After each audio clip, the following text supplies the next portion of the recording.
क्या कोविड 19 की तरह ही दुनिया एक और बड़े हेल्थ केयर क्राइसिस की तरफ बढ़ रही है? जब वैक्सीन और मेडिसिन ही ना हो तो एक वायरस को फैलने से कैसे रोका जाएगा? एक बार फिर से वही माहौल शुरू हो गया है जो कोविड 19 के वक्त शुरू हुआ था। आज हम बात कर रहे हैं उस खबर की जिसने पूरे ग्लोबल हेल्थ केयर सिस्टम को अलर्ट पर डाल दिया है। डेमोक्रेटिक रिपब्लिक ऑफ कॉन्गो यानी डीआर कॉन्गो से एक बेहद चिंताजनक खबर आ रही है, जहां इबोला वायरस का एक नया आउटब्रेक तेजी से पैर पसार रहा है। हालात इतने गंभीर हैं कि वर्ल्ड हेल्थ ऑर्गेनाइजेशन यानी हू ने इसे एक इंटरनेशनल इमरजेंसी डिक्लेयर कर दिया है। आखिर ये आउटब्रेक पहले के आउटब्रेक से अलग क्यों है और इसमें अमेरिका समेत पूरी दुनिया को क्यों परेशान कर दिया है? समझिए दर्शकों, ये आउटब्रेक अमेरिका पहुंच गया है और अमेरिका और भारत में तो नागरिक आते जाते रहते हैं, तो ये कभी भी भारत पहुंच सकता है। चलिए इस पूरी कहानी को विस्तार से समझते हैं। डीआर कॉन्गो और युगांडा के हालात सबसे पहले आंकड़ों पर नजर डालते हैं। डीआर कॉन्गो के एक ईस्टर्न इतूरी प्रोविंस से शुरू हुआ यह आउटब्रेक अब तक कम से कम 100 से ज्यादा लोगों की जान ले चुका है। 100 से ज्यादा मौतें हो चुकी हैं। इतना ही नहीं, 390 से ज्यादा सस्पेक्टेड केसेस सामने आ चुके हैं जो जिंदगी और मौत के बीच अब लड़ रहे हैं। लेकिन बात सिर्फ एक देश तक महदूद नहीं रही है। Africa centres of disease controls and prevention के मुताबिक ये वायरस बॉर्डर क्रॉस करके युगांडा तक पहुंच गया है, जहां 2 कंफर्म्ड केसेस और 1 मौत की पुष्टि हो चुकी है। दर्शकों, एक और बात समझना जरूरी है कि कोविड 19 की तरह ये वायरस जिसको होता है उनमें से सिर्फ कुछ ही प्रतिशत, 10-12% की ही मौत होती है, ऐसा नहीं है। आंकड़ों के हिसाब से लगभग जिसको ये वायरस हो गया यानी 30 से 40% चांस है कि उसकी मौत निश्चित है।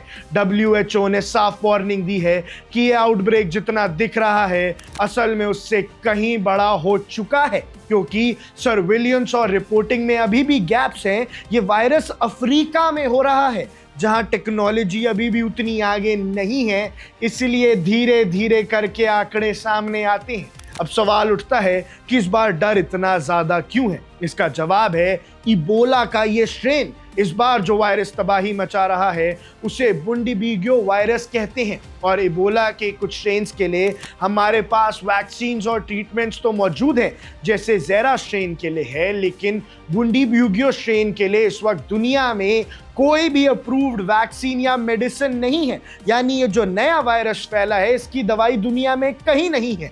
इसका मतलब अगर कोई इससे संक्रमित होता है तो डॉक्टर के पास उसको ठीक करने का कोई डायरेक्ट तरीका नहीं है।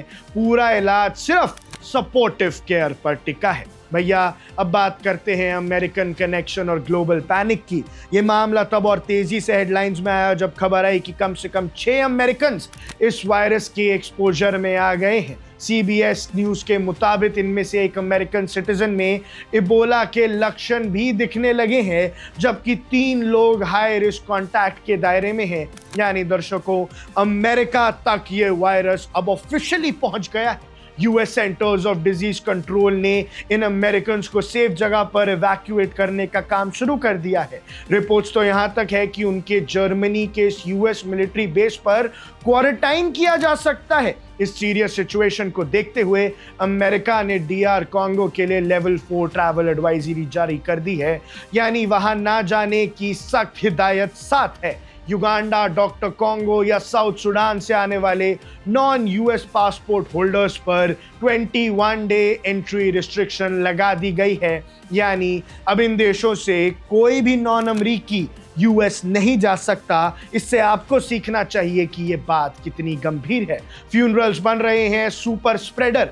अफ्रीका CDC के डायरेक्टर जनरल जीन कैसिया ने एक बहुत जरूरी बात की है, जब दवाई नहीं होती तो सिर्फ पब्लिक हेल्थ मेजर्स ही आखिरी उम्मीद होते हैं। उन्होंने खास तौर पर फ्यूनरल्स यानी अंतिम संस्कार के तरीकों पर ध्यान देते हुए कहा कि हम सबको साल 2014 से 16 का वो खौफनाक दौर याद करना है जब वेस्ट अफ्रीका में इबोला ने 28,000 से ज्यादा लोगों को बीमार किया था और 11,000 से ज्यादा लोग मारे गए थे। दर्शकों, ये देखिए, अगर 28,000 लोग बीमार हुए तो 11,000 लोग मारे गए, यानी हर तीसरा बंदा जो इफेक्ट होता है वो मारा जाता है। उस वक्त एक बड़ा सबक ये मिला था कि कम्युनिटी फ्यूनरल्स, जहां लोग दुख में अपने अजीजों की डेड बॉडीज को टच करते हैं या नहलाते हैं, वो सबसे बड़ा सुपर स्प्रेडर इवेंट्स बन जाता है। यानी दर्शकों, अगर इबोला वायरस से मौत हो जाए तो अंतिम संस्कार करना भी खतरे से खाली नहीं है। इबोला का वायरस मरने के बाद भी बॉडी में बेहद एक्टिव रहता है और टच करने से तेजी से फैलता है। इस बार डॉक्टर कह रहे हैं, we don't want people infected because of funerals, यानी भैया मैयत पे जाओ और खुद मैयत का फरमान लेके आओ। ये बात सही नहीं बैठती।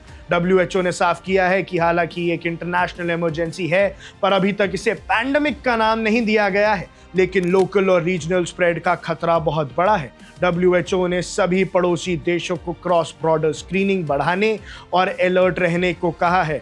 बिना वैक्सीन के इस लड़ाई में सिर्फ होशियारी, अवेयरनेस और स्ट्रिक्ट आइसोलेशन ही दुनिया को एक और बड़े हेल्थ केयर डिजास्टर से बचा सकता है। इस आउटब्रेक से जुड़ी हर अपडेट हम आप तक पहुंचाते रहेंगे। आपकी जो भी राय है हमें कमेंट सेक्शन में बता दीजिएगा। आप देख रहे हैं वन इंडिया, मैं हूं आकर्ष Kaushik. Subscribe to One India and never miss an update. Download the One India app now.